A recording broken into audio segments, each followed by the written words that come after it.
Hello everyone, will be starting our topic blood group and blood clotting. ठीक है, NCERT से इसको पूरा कवर करेंगे हम लोग। I hope it's visible. ठीक है, अब देखो, जैसा कि हम लोग को पता है जो ह्यूमन का ब्लड होता है, blood of human beings differ in certain aspects though it appear to be similar. ठीक है, अब वो हर तरीके से अलग है, मतलब अगर हम उसका कंपोजिशन देखें, अगर हम उसका केमिकल्स वो देखें प्रॉपर्टी, तो वो अलग होता है। लेकिन अगर हम उसको फिजिकली देखते हैं तो सबका खून रेड है। किसी का बता सकते हो नहीं भैया इसका खून है वो उसका खून है? नहीं ना, क्योंकि सबका एक जैसा होता है। ठीक है, तो दिखने में सिमिलर होता है, वैसे अलग होता है। अब हम लोगों ने इसी के उस पर हमने ब्लड की ग्रुपिंग कर दी है, दो ग्रुप्स में बांट दिया है। एक है हमारा ABO grouping and one is RH grouping. ठीक है, ये ऑल ओवर द वर्ल्ड यही दो ग्रुपिंग हमारे मोस्टली यूज़ किए जाते हैं। ठीक है, तो सबसे पहले ABO ग्रुपिंग। अब ABO क्या है, ABO पे क्यों हम लोगों ने उसको बांट रखा है, किस बेसिस पे हमने उसको ABO में बांटा है और दूसरे में RH में बांटा है? सबसे पहला हमारा ये होता है कि इसमें प्रेजेंस और absence of two surface antigen. ठीक है, इसमें एंटीजन प्रेजेंट होता है, इसीलिए हमने उसको एंटीजन प्रेजेंट होता है या एब्सेंट होता है उसके बेसिस पे हमने इसको बांटा है। अब एंटीजन होते क्या है? एंटीजन हमारे हैं वे केमिकल्स जो कि इंड्यूस माने प्रोड्यूस करना। ठीक है, जो कि हमारे इम्यून रिस्पॉन्स को प्रोड्यूस करते हैं। ठीक है, अब ये हमारा केमिकल सब्सटेंस है और ये किस में होते हैं? आरबीसी के ऊपर। आरबीसी क्या? हमारा रेड ब्लड सेल। ठीक है, और ये कौन से टाइप के होते हैं? A antigen and B antigen. ठीक है, अब प्लाज्मा जो है, जैसे मान लो अगर हमारा कोई वो है ब्लड है जैसे, ठीक है, तो ये हमारा आरबीसी है, इसके अराउंड सारी जगह प्लाज्मा होता है, राइट? तो इसके ऊपर, इस आरबीसी के ऊपर एंटीजन लगा है, मान लो ए, तो उसके अगेंस्ट हमारा क्या निकला है, मतलब एंटीजन के अगेंस्ट, इसके खिलाफ हमारा क्या निकलता है? एंटीबॉडी। ठीक है, जो कि हमारा ब्लड प्लाज्मा में प्रेजेंट होता है। अगर हमारा एंटीजन ए है तो एंटीबॉडी बी आता है। ठीक है, इसके अपोजिट आता है। तो ये केमिकल होता है, केमिकल सब्सटेंस है ये, और ये हमारा प्रोटीन का सब्सटेंस होता है। ठीक है, तो ये प्रोटीन्स है जो कि प्रोड्यूस किए जाते हैं रिस्पॉन्स में एंटीजन के खिलाफ जो हम एंटीबॉडी बनाते हैं, प्रोटीन्स बनाते हैं, दैट आर एंटीबॉडीज। ठीक है, अब ये भी हमारे दो होते हैं एंटीबॉडीज भी, A antibody and B antibody. ठीक है, अब एंटीजन और एंटीबॉडीज़ की वो जो हमने ग्रुपिंग कर रखी है, डिस्ट्रीब्यूशन जो भी कर रखा है, वो हमारे 4 ग्रुप्स में हमने कर रखा है, ए बी एंड ओ। ठीक है, जो कि हमारे इस टेबल में गिवन है। अब पहले हम इसको रीड करेंगे, आगे का फिर बाद में देखते हैं। अब ये देखो, जैसे ये वाला है, अब मान लो किसी ब्लड में, किसी का जो ब्लड है उसमें हमारे पास उनके पास है ब्लड ग्रुप ए। अब ब्लड ग्रुप ए है तो मतलब उसका एंटीजन, उसका ये क्या है? आरबीसी है। ठीक है, उसके आरबीसी पे ये क्या है? एंटीजन है। तो एंटीजन उसके पास होगा ए टाइप का एंटीजन, ब्लड ग्रुप ए है तो ए एंटीजन होगा। ठीक है, और ये उसका बाहर क्या है? ये पानी पानी सा है, मान लो ये प्लाज्मा है। ठीक है, तो उसका प्लाज्मा में कैसा पाया जाएगा? B antibody. ये हमारा क्या है? B antibody. ठीक है, अब मान लो किसी का ब्लड ग्रुप है बी, तो उसके आरबीसी पे हमारे पास मिलेगा, उसके आरबीसी पे कैसा वो मिलेगा? एंटीजन, बी एंटीजन मिलेगा। ठीक है, एक इंसान का एक ही ब्लड ग्रुप होता है, ऐसा अलग नहीं होता, हाथ का ब्लड ग्रुप अलग है, पैर का ब्लड ग्रुप अलग है, पूरा इंसान का एक ही ब्लड ग्रुप होगा। तो किसी के पास अगर ए ब्लड ग्रुप है तो उसके आरबीसी पे, पूरे उसकी बॉडी में जितने भी आरबीसीज है उन सब पे ऐसा मिलेगा। मतलब ऐसा होता नहीं है आरबीसी में, बट हम लोगों ने ऐसे ड्रॉ करके दिखाया आप लोग को ताकि समझ में आ जाए कि होता क्या है ये। ठीक है, तो उसके आरबीसी के ऊपर ऐसा ए एंटीजन मिलेगा और उसके प्लाज्मा में जो साइड में जो पानी सा होता है, ठीक है, तो उसमें हमारा बी एंटीबॉडी मिलेगा। ठीक है, अब जो अगर बी ब्लड ग्रुप है किसी के पास तो उसके आरबीसी के ऊपर बी एंटीजन मिलेगा। ठीक है, और प्लाज्मा में क्या मिलेगा? B antibody. ठीक है, फिर अगर मान लो किसी का ब्लड ग्रुप ए बी है तो ए बी में क्या होगा? दोनों एंटीजन प्रेजेंट है, एंटीजन बी भी है और एंटीजन ए भी है। अब मैंने अभी क्या बताया था ऊपर कि एंटीबॉडी जो है वो इनके खिलाफ प्रोड्यूस किए जाते हैं। अब बी के खिलाफ हो जाता ए, ठीक है, और ए के खिलाफ क्या हो जाता? बी हो जाता। लेकिन जो बी है वो इस बी को भी तो नहीं रहने देता, तो इसीलिए यहाँ पे कोई भी एंटीबॉडी नहीं होती है। जो ए बी हमारा वो होता है ना, ए बी ब्लड ग्रुप, उसमें कोई भी एंटीबॉडी नहीं होता है, सिर्फ एंटीजन होता है। ठीक है, और जिसका ब्लड ग्रुप ओ होता है, अब ब्लड ग्रुप ओ है तो मतलब आरबीसी पे कुछ नहीं होगा ना, ए बी किसी का जिक्र हो नहीं रहा है, तो मतलब किसी का जिक्र नहीं किया जा रहा है, तो उसके ऊपर एंटीजन नहीं है, उसके पास सिर्फ एंटीबॉडी ही है उसके प्लाज्मा में, ठीक है। ब्लड के प्लाज्मा में एंटीबॉडी मिलेगा, उसके ऊपर कोई एंटीजन नहीं मिलेगा, ठीक है। तो अब देखो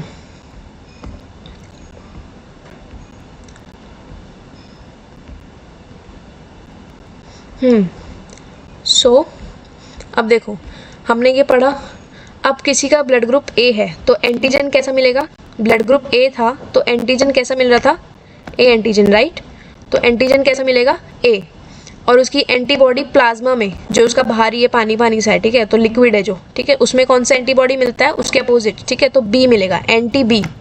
एंटी बी बोले तो कि वो बी को नहीं आने देगा वहाँ पे, बी के अगेंस्ट है वो, ठीक है, मतलब वो ए का सहायक है, वो ए को ही रहने देगा वहाँ पे। अगर देखो मैं इसको ईजी करती हूँ थोड़ा ना, जैसे मान लो ये हमारा ब्लड है, अभी बस वैसे ही बता रही हूँ आप लोग को मोटा मोटी, और ये हमारी आरबीसी है, इसके ऊपर मेरा ए एंटीजन है, ठीक है। तो ये जो ब्लड प्लाज्मा है, यहाँ पे जो प्लाज्मा है, जो लिक्विड है सारा, ये पानी पानी जो है, ये तो आरबीसी है, ये वाली तो जो इसके बाहर है, आरबीसी के बाहर जो भी प्लाज्मा है उसमें कौन सा होगा, एंटी बी। एंटी बी माने कि यहाँ पे बी ब्लड ग्रुप जो है वो नहीं आ सकता, ठीक है। अगर बी आएगा तो ये उसको ख़त्म कर देंगे, ठीक है, एंटी बी होगा यहाँ पे इस वाले में, तो इसीलिए यहाँ पे एंटीबॉडी बी बोला गया था यहाँ पे। और जो बी ब्लड ग्रुप है, अगर मान लो यहाँ पे ए की जगह बी है तो उसके ब्लड ग्रुप में क्या होगा, एंटी ए। एंटी का मतलब अगेंस्ट होता है, ठीक है ना। तो अगर मान लो 1% बी ब्लड ग्रुप वाले के पास एंटी बी ब्लड ग्रुप आ जाएगा तो वो तो उसको खा जाएंगे भैया, उसकी आरबीसी डिस्ट्रॉय हो जाएंगी, क्योंकि एंटी बी है वो, तो वो बी को थोड़ी रहने देगा। एंटी बी मतलब वो बी को ख़त्म कर देगा। अगर यहाँ पे बी ब्लड ग्रुप है, मतलब बी वाला एंटीजन है, तो ये एंटीबॉडीज़ को खा जाएगी। लेकिन अगर ये वाली ए है, एंटी ए है, तो मतलब अगर मान लो 1% मैंने किसी इंसान का ब्लड इसके अंदर डाल दिया और उसका ए ब्लड ग्रुप था, ठीक है, तो मतलब जैसे उसकी आरबीसी के ऊपर ए वाला एंटीजन था ऐसे, तो उसके ब्लड ग्रुप में कैसा होगा, अब ये वो यहाँ पे आएगा तो एंटी ए अपना काम दिखाएगी और इस ए वाले आरबीसी को डिस्ट्रॉय कर देगी, ख़त्म कर देगी, ठीक है। आई होप समझ आया होगा ये कॉन्सेप्ट, ठीक है। अब ये इस चीज़ में बता रखा है कि जो एंटीजन होता है उसमें उसके अगेंस्ट वाला एंटीबॉडी होता है, मतलब एंटी बी होगा। अगर एंटीजन ए है तो उसके पास एंटी बी होगा ताकि वो बी को ना आने दे। अगर बी वाला है तो उसके पास एंटी ए होगा कि वो ए को नहीं आने देगा, ठीक है। तो कौन कौन इसमें ब्लड ग्रुप को अपने डोनेट कर सकता है, कौन कौन ब्लड डोनेट कर सकता है, ए और ओ। अब देखो हर एक में तुमको दिख रहा होगा कि हर एक में ओ जो है वो ब्लड ग्रुप डोनेट कर पा रहा है। अब वो क्यों कर पा रहा है ब्लड डोनेट, क्योंकि जो हमारा ये ओ वाला था इसके पास कोई भी खुद से एंटीबॉडी नहीं थी, राइट, इसकी एंटीजन नहीं था, राइट, एंटीबॉडीज थी बस, इसलिए सबको डोनेट कर सकता है, लेकिन ले किसी से नहीं सकता। मतलब ले सिर्फ एंटी ए और एंटी बी वालों से सकता है, ठीक है। और सॉरी ले सिर्फ ओ वालों से सकता है और दे सबको सकता है क्योंकि इसके पास कोई भी एंटीजन नहीं है, ठीक है ना। अब जो बी वाले ब्लड ग्रुप है उनके पास एंटीजन, उनके उस पर ऊपर कौन सा होता है, बी एंटीजन है, ठीक है, लेकिन एंटीबॉडी कौन सी है, एंटी ए, ताकि कोई भी ए ब्लड ग्रुप वाला आ ना सके, ठीक है। और डोनर कौन कौन हो सकता है, कौन कौन इन बी वालों को डोनेट कर सकता है, बी ब्लड ग्रुप वाले और ओ वाले। अब ए बी वाला कौन सा है, ए बी ब्लड ग्रुप, उसमें एंटीजन ए भी होता है और बी भी होता है, दोनों एंटीजन प्रेजेंट है, अभी देखा था ना। अगर दोनों प्रेजेंट है तो यहाँ पे एंटी तो कुछ हो ही नहीं सकता, क्योंकि अगर मान लो 1% एंटीबॉडी बी मिल जाती है तो वो बी वाले को ख़त्म कर देगी, और एंटी ए आती है तो एंटीजन ए वाले को ख़त्म कर देगी, तो इसीलिए यहाँ पे कोई भी एंटीबॉडी नहीं होती है, ठीक है। तो ये सबसे ले सकता है क्योंकि इसके पास किसी के लिए भी एंटीबॉडीज़ नहीं है, तो ये सबसे ले सकता है। फिर हमारे पास ब्लड ग्रुप ओ है। अब यहाँ पे इसके ऊपर कोई एंटीजन है, देखो एंटीजन है इसके सरफेस पे, नहीं है ना, तो इसीलिए यहाँ पे नील लिख रखा है, एंटीजन नहीं होता है, लेकिन एंटीबॉडीज़ दोनों होती है, एंटी ए भी होती है, एंटी बी भी होती है। अब जैसे मान लो मैं ए ब्लड ग्रुप को ओ वाले को डोनेट करती हूँ, इसके पास एंटी बी है ना, तो और एंटीजन ए है और इसके पास एंटी ए है, तो अगर ये यहाँ पे आता है ये वाला ब्लड तो वो इसकी आरबीसी को डिस्ट्रॉय कर देगा। तो ये ब्लड किसी से भी नहीं ले सकता है, सिर्फ ओ ब्लड ग्रुप वाले इंसान से ही ब्लड को ले सकता है। ठीक है, अब देखो ऊपर जो हमने टेबल मेंशन किया हुआ है उससे हमें ये तो पता चल चुका है कि जिसका ओ ब्लड ग्रुप होता है वो सबको डोनेट कर सकता है। ठीक है, सो इट इज़ एविडेंट, ये मतलब ये चीज़ क्लियर हो चुकी है कि जो ब्लड ग्रुप ओ है it can be donated to persons with any blood group. O वाला किसी को भी डोनेट कर सकता है, इसके लिए हम उसको हम क्या बोलते हैं, यूनिवर्सल डोनर। ठीक है, और person with A B group, जिसके पास ए बी ग्रुप होता है वो सबसे एक्सेप्ट कर सकता है। ठीक है, वो सबका ब्लड ग्रुप सबसे ब्लड ले सकता है, इसलिए हम उसको क्या बोलते हैं, यूनिवर्सल रेसिपिएंट। ठीक है, अब देखो ये हमारा ए बी ओ ग्रुपिंग था, अब है आर एच ग्रुपिंग। अब एक और एंटीजन होता है हमारा, that is are H antigen. ठीक है, वो होता है हमारा रीसस मंकीज़ में, जो बंदर होते हैं ना तुम्हारे घर के आसपास घूमते हैं, उन वाले बंदरों में पाया जाता है, और ह्यूमंस में भी पाया जाता है।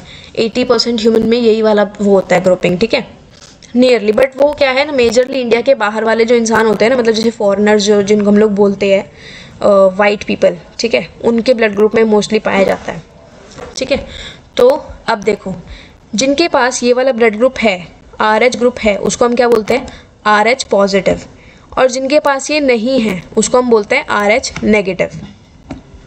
ठीक है, अगर आर एच नेगेटिव वाले इंसान को हम आर एच पॉजिटिव के साथ एक्सपोज कर देते हैं, मतलब उनका ब्लड ट्रांसफ्यूज करा देते हैं, आर एच नेगेटिव वाले में आर एच पॉजिटिव का ब्लड डलवा देते हैं एक तरह से, मतलब ट्रांसफ्यूजन करा देते हैं, तो उसके अंदर एंटीबॉडीज़ बनने लग जाएगी आर एच एंटीजन के अगेंस्ट। ठीक है, अब जैसे देखो यहाँ पे है आर एच पॉजिटिव है, उसके पास आर एच पॉजिटिव है, पॉजिटिव तो तुम्हें पता ही है ना। देखो जैसे कि R H antigen R B C है हमारी। ठीक है, आर बी सी के ऊपर जैसे वो पिछले वाले में एंटीजन थे ना, तो यहाँ पे तुम ऐसे इस टाइप से याद रखो कि हमारे ये वाले एंटीजन है, आर एच एंटीजन है। ठीक है, एग्जाम्पल के तौर पे, और ये आर एच नेगेटिव है, तो मतलब इसके ऊपर कोई भी एंटीजन नहीं है आर एच का। ठीक है, अब ये जो है ये इसका प्लाज्मा है और ये इसका प्लाज्मा है। अभी इसको तो मालूम है आर एच पॉजिटिव वाले को कि हाँ मेरे पास आर एच के एंटीजन्स है, तो मैं एंटी आर एच निकाल लूँगा अपना। ठीक है, अगर लेकिन इसके पास कुछ भी नहीं है, सॉरी ये एंटी आर एच नहीं निकालेगा, ये निकालेगा। अगर 1% में इसको इस वाले ब्लड को इसमें ट्रांसफ्यूज़ करा देती हूँ, ठीक है, तो जो इसका जो ब्लड है वो अपने अंदर वो बनाने लग जाएगा एंटीबॉडीज़, किसके अगेंस्ट, आर एच के अगेंस्ट, क्योंकि वो इसके ब्लड को नहीं पहचानेगा, इसके ब्लड को वो एज अ फॉरेन सब्सटेंस वो बनाएगा कि हाँ ये मेरी बॉडी का नहीं है, ये मेरी बॉडी से बाहर का है। ठीक है, तो इसीलिए हमेशा जो आर एच ग्रुप होता है वो हमेशा मैच करना चाहिए बिफोर ट्रांसफ्यूजन्स। ठीक है, अब हमारा एक स्पेशल केस होता है इसका आर एच इनकम्पैटिबिलिटी का, जो कि हमारा प्रेगनेंसी।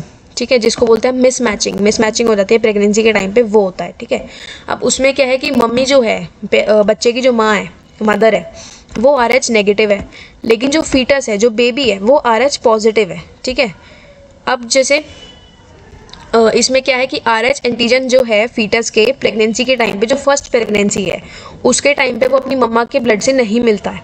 ठीक है, लेकिन जब वो उसके वो हो रहा होता है, डिलीवरी हो रही होती है बेबी की, फर्स्ट चाइल्ड की, तो उसमें हल्की फुल्की पॉसिबिलिटी होती है कि जो माँ का ब्लड है, मैटरनल ब्लड जो होता है, वो कुछ क्वांटिटी में, बहुत स्मॉल अमाउंट में आर एच पॉजिटिव ब्लड के फीटस से, मतलब फीटस के आर एच पॉजिटिव ब्लड से मिल सकता है। ठीक है, और अगर इन केस वो हल्का भी मिलता है तो उसकी पूरी बॉडी क्या बनाने लग जाएगी, आर एच एंटीबॉडी। ठीक है, एंटी आर एच क्यों बनाएगी। अब तुम्हें ये लग रहा होगा कि अब वो जब उसी टाइम मिल चुका था तो फिर उसकी मम्मा की डेथ क्यों नहीं, उसकी आरबीसी उसी टाइम क्यों नहीं, क्योंकि वो बहुत कम अमाउंट में हुआ था। ठीक है, बहुत कम अमाउंट में वो उसकी मम्मा से मिल पाया था वो जो ब्लड था।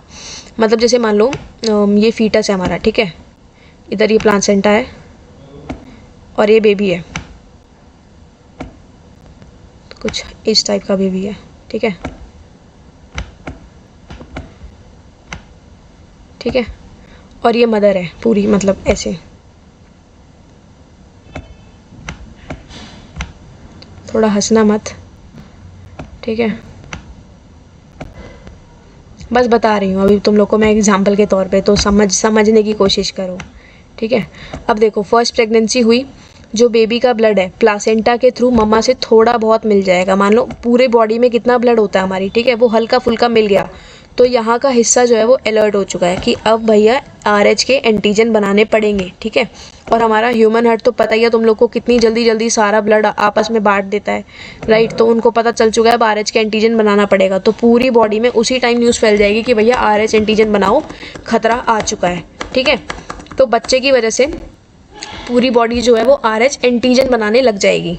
उस केस में फिर जो मदर है वो एंटीबॉडी बनाएगी, एंटीजन नहीं एंटीबॉडी बनाएगी, सॉरी, ठीक है।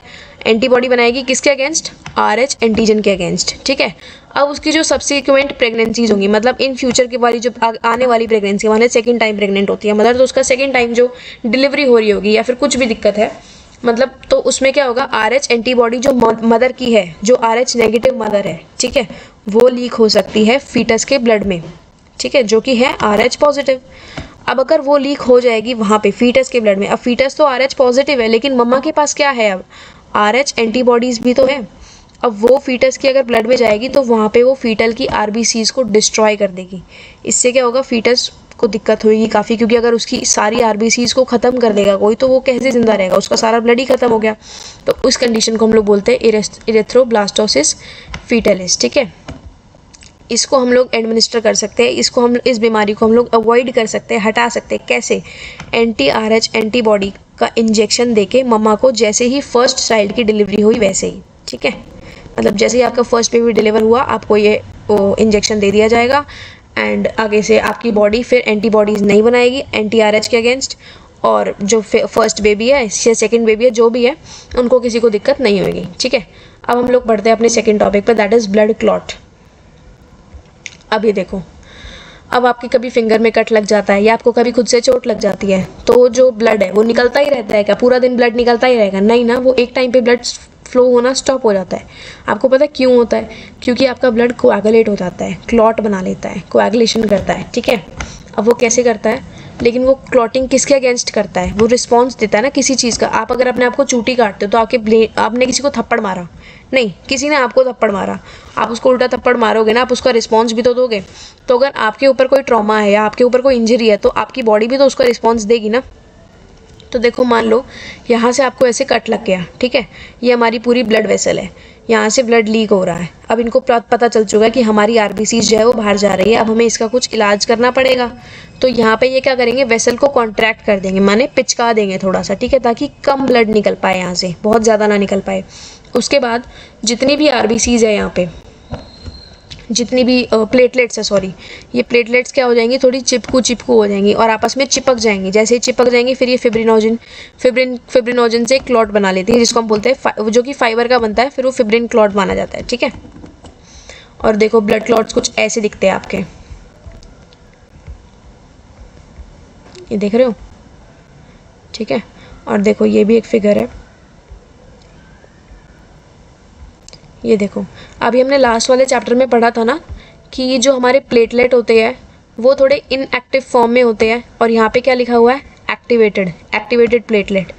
प्लेटलेट्स के अंदर भी फिब्रिनोजन होता है, मतलब प्लेटलेट भी ब्लड क्लॉट के अगेंस्ट आपका कुछ काम करती है, लेकिन इनएक्टिवेटेड फॉर्म में हमारी ब्लड में प्रेजेंट होती है। जब भी ब्लड में से कहीं पे लीकेज होती है या ब्लड हमें चोट लगती है तब वो एक्टिवेट होती है और तब अपना काम दिखाती है, ठीक है। तो यहाँ पे RBCs आएंगी, RBC इकट्ठा हो जाएंगी, यहाँ पे हमारे कुछ प्लेटलेट्स आएंगे और यहाँ ऐसे ऐसे फाइबर करके एक मैश बना लेते हैं, ठीक है। मैश कैसा बनाते हैं, इस टाइप से,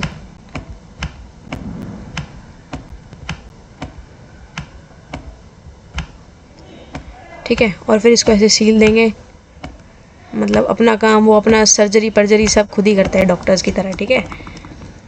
तो ये हमारी ब्लड वेसल की जो वॉल है उसके ऊपर फिर हमारे ब्लड क्लॉट बन जाएगा और हमारा ब्लड नहीं निकलेगा, ठीक है।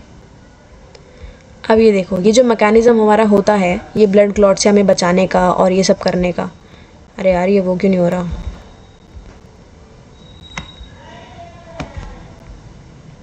ठीक है। अब ये ब्लड क्लॉट्स वगैरह बना लेने का ताकि हमारा ब्लड ज़्यादा लॉस ना करे, ये सब मैकेनिज्म जो है ये हमारी बॉडी खुद ही करती है, ठीक है। और ये मैकेनिज्म क्यों किया जाता है, ताकि हमारी बॉडी में से एक्सेसिव ब्लड लॉस ना हो, ठीक है। ज़्यादा ब्लड लॉस हो जाएगा तो हमारी बॉडी को काफ़ी झेलना पड़ेगा, जो कि हमारे लिए ठीक नहीं होगा, ठीक है। और जैसे हम लोग कहीं पे चोट लग जाती है तो अपने एक डार्किश रेडिश ब्राउन कलर का एक वो स्कम बन जाता है, राइट, जिसको हमारी भाषा में बोलते हैं खुरंड। अब मुझे आप लोग का नहीं पता, बट ब्राउन ब्राउन सी एक लेयर बन जाती है ऐसे मैश वर्क की, जो अभी मैंने आपको नीचे बना के दिखाई थी। और ये सब जो है ये वही तो है, तो वो स्कम बन जाता है, ठीक है। नॉर्मल भाषा में उसको यही बोलते हैं, ओके। अब वो कहाँ पे बनता है, जहाँ पे आपको कट लगता है या फिर इंजरी बनती है, ठीक है। और कुछ टाइम बाद बनता है, ये नहीं कि एकदम से बन जाता है। वो एक क्लॉट होता है, या फिर उसको हम क्वैगलम भी बोलते हैं, जो कि किससे बनता है, नेटवर्क ऑफ थ्रेड से, जिसको हम उन थ्रेड्स को हम क्या बोलते हैं, फिब्रिन्स, ठीक है। जो कि किससे बनता है, फिब्रिन किससे बने हुए हैं, dead and damaged formed elements of blood. अब जो ब्लड के डेड और डैमेज्ड फॉर्म्ड है, जो ब्लड मर चुका है, ठीक है, मरा हुआ खून, और या फिर उसके डैमेज्ड फॉर्म, उससे बनता है, ठीक है, फॉर्म्ड एलिमेंट से। जो उसके फॉर्म्ड एलिमेंट्स हमने कल पढ़े थे ना, आरबीसी, डब्ल्यूबीसी, प्लेटलेट्स, तो जो डेड और डैमेज्ड ये सब होते हैं ना फॉर्म्ड एलिमेंट्स ब्लड के, उससे ये फिब्रिन बनते हैं, ठीक है। और उनको ट्रैप कर लिया जाता है एक जगह पे, और फिर उससे हमारा ये क्लॉट वगैरह बन जाता है। अब फिब्रिन किससे बनते हैं, इनएक्टिव फिब्रिनोजेंस जो होते हैं प्लाज्मा में, उससे पहले फिब्रिन्स बनते हैं। और किसकी मदद से बनते हैं, थ्रोम्बिन की मदद से बनते हैं। तो एक तरह से क्या हो रहा है, फिब्रिन बने हमारे, सॉरी, इनएक्टिव फिब्रिन से, इनएक्टिव फिब्रिन से, फिब्रिनोजन से हमारा बनता है फिब्रिन, लेकिन कौन से एंजाइम की मदद से, थ्रोम्बिन एंजाइम की मदद से, ठीक है। अब जो हमारा थ्रोम्बिन है ये किससे बनता है, another inactive substance present in the plasma, जिसको हम बोलते हैं प्रोथ्रोम्बिन। अब ये थ्रोम्बिन खुद किससे बना है, प्रोथ्रोम्बिन से बना है, ठीक है। ये भी इनएक्टिव चीज़ है,